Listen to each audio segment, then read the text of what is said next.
Salut à tous, ici Reg et bienvenue dans la compilation des critiques Twitter de janvier 2018. Aujourd'hui, il y a 5 petites critiques Twitter avec The End of the Fucking World, Le Grand Jeu, Les Oursons, Big Mouth et Three Billboards. Comme chaque mois, il y aura une compilation de toutes les critiques Twitter.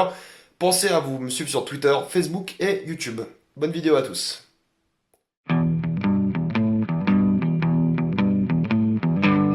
Salut à tous, ici Reg, je viens de voir 3 billboards, les panneaux de la vengeance, ou alors 3 billboards outside Ebbing, Missouri.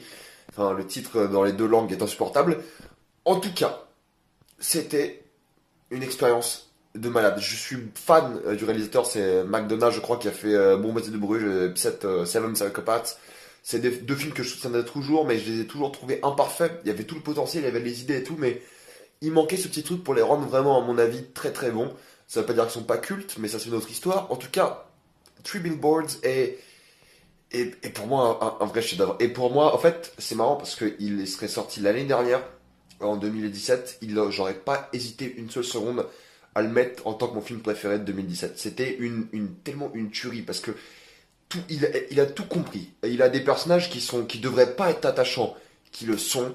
Ils sont compliqués, ils sont denses. Enfin, ils ont tellement toute une histoire, une personnalité, enfin, on les connaît par cœur à la fin du film, mais tous, c'est incroyable. Il y a plein d'intrigues où tu te dis, oh, ça va jamais aboutir à quelque chose de convaincant et comment dire, de satisfaisant, mais toutes les intrigues ont une vraie conclusion. La fin est juste parfaite. Enfin, tout est tellement bien calculé et réussi, mais sans être lourd, sans être oh maintenant qu'il fasse ça, oh maintenant il doit faire ça. Non, tout est genre naturel, organique. On a l'impression de vivre avec ces personnages, de les comprendre, de pouvoir discuter avec eux. Enfin, et la musique est dingue. Mais j'adore la BO. La photographie, j'ai trouvé bonne. Pas quelque chose d'incroyable pour le coup, mais j'ai trouvé très efficace. La mise en scène très intelligente, avec un vrai travail d'editing et de symbolisme, surtout avec les vêtements du personnage principal. Enfin, il y a un vrai truc, il y a des vraies scènes mémorables.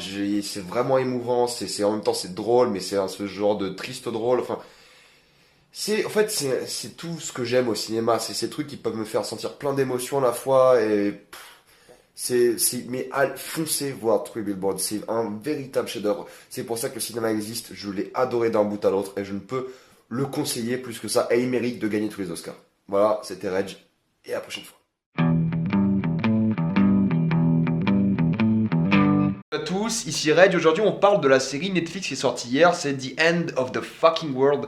C'est une série Netflix assez originale dans son idée. C'est l'histoire de ce gars qui pense qu'il est un serial killer. Il a genre 17 ans. Il est sûr que c'est un psychopathe et qu'il va tuer des gens et il veut tuer quelqu'un.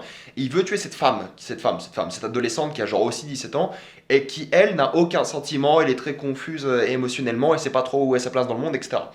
Et c'est l'idée de la série, c'est vraiment de voir comment ces deux personnes vont essayer de trouver leur place dans le monde, vont essayer de trouver ce que c'est de ressentir des vraies émotions complexes, etc.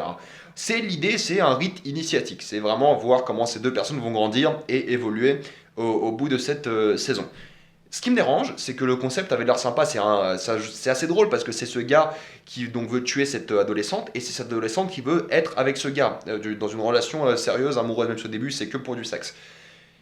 Et c'est l'idée de la série pendant un épisode et demi, on va dire, pendant deux. Ensuite, il en reste 6, donc c'est une série de 20 minutes. Enfin, chaque épisode dure 20 minutes et il y a 8 épisodes, donc ça fait genre du 2h40. Et c'est tout, il n'y a rien à dire en fait. Il n'y a rien de surprenant, il n'y a rien de nouveau, il n'y a rien d'intéressant. Le concept était sympa, c'était drôle, il y avait de beaux parallèles entre ces deux personnages. Mais c'est tout. Après les deux premiers épisodes, ça change complètement. C'est un peu plus sympathique, c'est un peu plus cucu, c'est un peu plus genre, oh voilà, ils grandissent, etc. Mais d'une manière assez classique et peu originale et rien d'intéressant, rien de spécial quoi.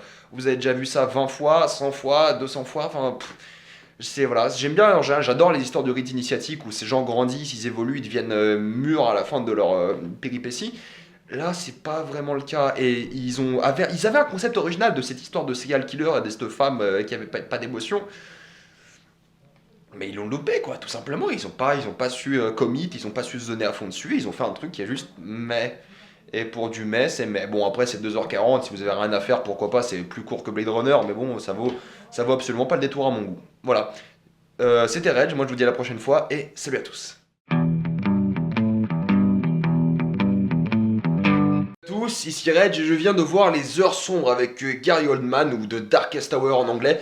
Et il faut dire que Gary Oldman mérite son Golden Globe, il est méconnaissable dans le rôle de Winston Churchill, car c'est le biopic d'un événement de la vie de Winston Churchill. C'est donc l'événement du moment où il est nommé Premier ministre en mai 1940, en plein milieu de la Seconde Guerre mondiale. Enfin, elle vient de débuter, là, la France vient de perdre, la Belgique vient de perdre, et les Pays-Bas viennent de capituler. C'est donc un mois autour de sa vie, de comment il gère le fait que maintenant c'est le Premier ministre du Royaume-Uni, qu'est-ce qu'il doit faire, comment il change en tant que personne, ses conflits intérieurs, extérieurs, parce que il y a sa femme, il y a sa secrétaire, il y a cet opposant, il y a le Parlement, enfin c'est un film qui a très bien compris la psychologie et les problèmes de la situation, de l'événement en lui-même. On est vraiment avec Churchill tout le long du film. Ce qui est très bon, c'est la photographie, il y a un travail sur les lumières qui est fantastique, qui est très splendide à voir en fait, c'est vraiment le mot. Il y a ces scènes au Parlement mais qui sont magnifiques. Il y a tous ces moments avec, il y a des dialogues entre le roi et Churchill qui sont très bien cadrés, qui sont juste, il y a de lumière, enfin, ils ont très bien géré la photographie, l'editing est très très bon aussi, les acteurs, rien à dire, la mise en scène est originale, il y a des transitions que j'ai bien aimées, il y a des plans que j'ai trouvé super intéressants, voilà, aucun souci là-dessus, c'est Joe Wright, il a fait un super taf. J'ai un problème avec certaines scènes du film dans le sens où vers la fin ça a du mal à se concentrer. On aurait facile pu enlever 10 minutes au film.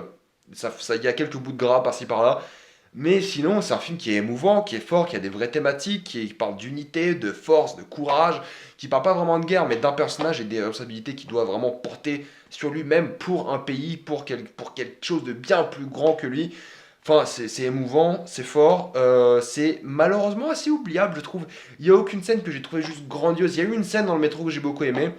Faudra voir si ça fait face au temps.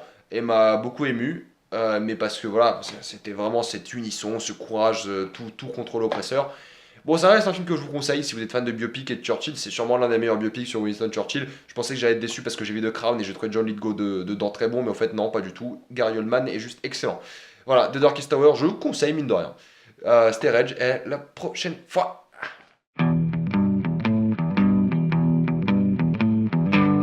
Salut à tous, ici Reg, je viens de voir, enfin lundi, j'ai vu Le Grand Jeu, ou Molly's Game en version originale avec Jessica Chastain et de Aaron Sorkin. Et grosso modo, c'est un film qui parle de cette hôte qui héberge des parties de poker à des gens hyper riches, des célébrités, des titans de l'industrie, enfin de plein de trucs, des gens hyper célèbres, hyper connus, qui ne sont jamais révélés parce que du coup elle a écrit un livre, cette personne, parce que c'est inspiré d'une histoire vraie, elle a écrit un livre et du coup forcément elle dit pas les noms de ses joueurs, mais c'est des stars de célébrités, des stars de télé, de cinéma, de Twitter, de Facebook, qui parlent de plein de trucs comme ça, c'était en 2006-2007, qui est super intéressant. Et grosso modo il va avoir des problèmes, sans trop rentrer dans un détail, mais il y a des gens, il va se passer quelque chose qui va la mettre en grosso modo dans des problèmes judiciaires. Elle a une relation assez sympa avec son avocat Idris Elba, qui joue pas trop mal dans le film. Mais le truc le plus intéressant, c'est que c'est Aaron Sorkin qui a fait donc en général c'est un scénariste d'habitude. Là, il a réalisé un film. Il a fait Moneyball sur le Network, Newsroom. Enfin voilà, c'est un gars qui est connu pour avoir du dialogue assez intelligent et assez direct, snappy comme ça. Et ce qui se passe, c'est que c'est tellement ça pendant tout le film. Tous les personnages de Molly's Game, donc le grand jeu, sont hyper intelligents. Et en plus, ils communiquent de manière hyper intelligente. C'est comme avoir Sherlock communiquer avec Sherlock, avec un autre Sherlock, avec un autre Sherlock. Tout le monde est comme ça. Tous les personnages principaux sont juste brillants, ils savent quoi dire au bon moment, ils sont parfaits. Tout le monde est parfait, c'est l'impression que tu as en regardant le film. C'est assez dérangeant, je l'avouerai. Mais ça me colle bien à sa mise en scène qui est aussi très directe, il y a des plans très rapides. Quand elle organise les soirées de poker, c'est sûrement les meilleures scènes du film. C'est les soirées de poker, il n'y en a pas des masses, mais c'est les plus réussies, les plus intéressantes. Au début, ça saoule un peu avec ce rythme très rapide, il y a toute la scène d'intro, c'est ça pendant tout le film. Enfin bon. Le problème avec le film, c'est que, bon, le dialogue, on aime ou on n'aime pas, moi ça va, je l'accepte, on va dire. Le problème, c'est que le film n'arrive pas trop à se concentrer sur un élément d'intrigue et essaie de raconter trop de choses à cette relation avec et son père, l'avocat, et l'un des joueurs du poker, et son boss. Enfin, il y a plein d'intrigues hyper secondaires qui servent à rien. C'est pas un film mémorable, en fait. Ça, le problème que j'ai avec ce film, c'est que je vais l'oublier très vite. Et il y a pas de rythme, c'est monotone, il y a aucune scène qui est plus mémorable qu'une autre, plus intéressante qu'une autre, il y a pas d'évolution du personnage. Enfin bref, je vais l'oublier très vite et c'est un peu dommage. Voilà, c'était le grand jeu, et moi je vous dis à la prochaine fois. C'était Reg, et salut à tous.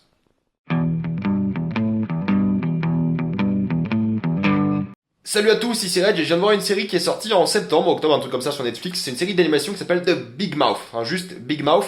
C'est une série qui parle de puberté. En grosso modo, chaque personne qui a atteint la puberté se voit un nouveau compagnon. dans leur tête qui est un monstre d'hormones, un hormone monster. Et ce qui se passe, c'est que cet hormone monster est grosso modo toute votre perversion sexuelle ou émotionnelle. C'est majoritairement sexuel, c'est les hormones, ça marche comme ça, mais c'est aussi émotionnel quand vous êtes énervé ou quand vous êtes triste, etc. Et ça parle donc ça commence avec un garçon et ça parle ensuite de ce que c'est d'être un adolescent et commencer à vivre votre puberté. Et il y a vraiment tous les cas qui sont étudiés. Il y a l'histoire du garçon, ça commence avec le garçon.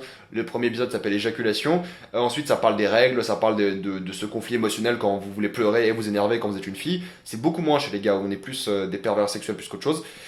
Et ça parle vraiment de ça, et c'est très intéressant la manière dont c'est représenté, c'est très inventif, c'est très créatif, il y a plein d'idées de mise en scène, il y a plein d'idées de scénarios qui sont hyper sympas. C'est une série que j'ai beaucoup aimé, c'est vraiment l'un des coups de cœur. J'aurais mis dans mon top des séries préférées de l'année dernière si je l'avais vu l'année dernière, mais il faut que je vous en parle, c'est vraiment très bon. Il y a plein de super idées, et le jeu d'acteur est super, il se donne vraiment à fond, c'est hilarant. C'est l'une des séries où j'ai le plus rigolé de ma vie, à chaque fois c'était hilarant parce que c'était tellement vrai, mais genre, c'était parfaitement vrai. À certains moments, tu t'es déjà dit des conneries comme ça parce que tu penses que t'as un obsédé sexuel dans ta tête, mais en fait, c'est juste tes hormones, quoi. C'est comme ça. Bon, c'est pas une excuse non plus, hein. Mais enfin, ça a très bien compris ce que c'est d'être un garçon, enfin une fille, je suppose. J'ai pas, apparemment, je peux pas vous dire. Mais ça a très bien compris ce que c'était d'être un adolescent et c'est super. Ça brise le quatrième mur, ça joue avec vos attentes, ça joue avec votre passé, votre vie, ce que vous avez vécu. C'est une super série et je la conseille fortement. C'est 10 épisodes de 20-25 minutes. C'est très bon. C'est Big Mouth sur Netflix et allez voir cette série, c'est juste super. Je la recommande fortement. Moi je vous dis à la prochaine fois. Posez-moi des questions pour la FAQ et salut, c'était Reg. À plus.